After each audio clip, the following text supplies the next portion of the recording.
Sa pong maganda at mapagpalang oras sa mga all. At shout out sa mga all. 60 billion pesos na dapat ay budget sa PhilHealth. Saan ang punta? Mas na yan. 60 billion. Grabe. Ano bang ginagawa ng pamahalaan natin dyan? Imbis na makakatulong ito sa mga kababayan natin na nakakaranas ng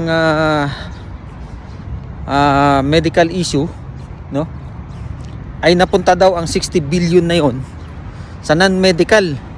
Mas talaga anak talaga ng sa nakakainit ng ulo, no?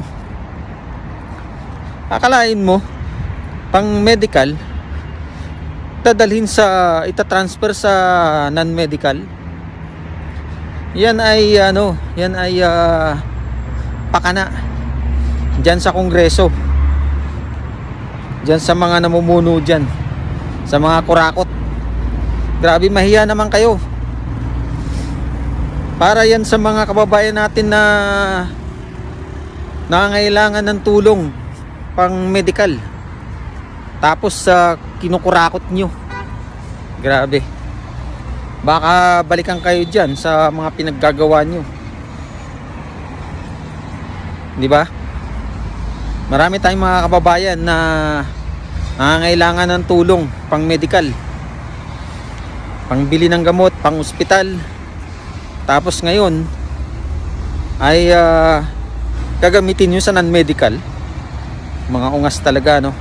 Grabe talaga yung mga kurakot na mga politician sa atin.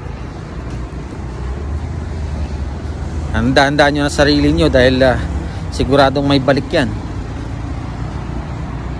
60 billion ba naman? Grabe.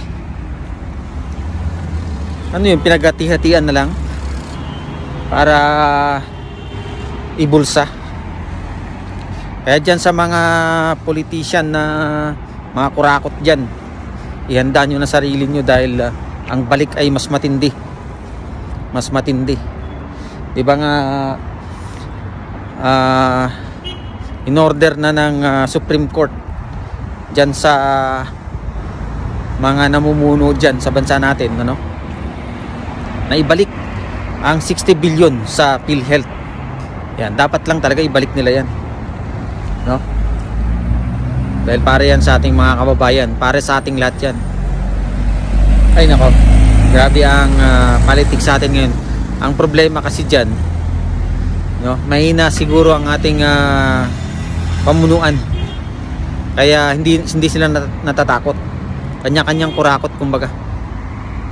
Lalo na dyan yung namumuno sa Kongreso. Nakaw, talamak. Dahil unang-una, yung mga pinagbibigyan niya ng pera, sila galing na rin mismo sa kanilang mga bibig na bigay daw yun ng speaker. Grabe, no? Bigay daw, no? Hindi nila alam na yan ay pera ng sambayanang Pilipino. Kaya ewan ko lang anong mangyari dyan. Handa na sigurong wheelchair niyan. Dahil darating ang oras na sisingilin siya sa kanyang mga ginagawa. Yan ang mainit-init at sobrang init na pinag-uusapan ngayon, yung tungkol dyan sa budget dapat para sa PhilHealth, na para sa mga kababayan natin, no, na nangangailangan ng medical attention, medical issues, na nagkaroon ng mga medical issues na dapat ay matulungan ng gobyerno natin sa pamamagitan ng PhilHealth, no? Mainit na mainit talagang balita na ito. Kaya good luck, no, sa mga kababayan natin. Ipanalangin natin na maibalik yan at sa gobyerno natin ay may ayos itong PhilHealth na ito, ang pamunuan ng PhilHealth. Maraming salamat muli sa inyong panonood sa aking maliit na channel. Pagpalay nawang bawat isa. God bless everyone.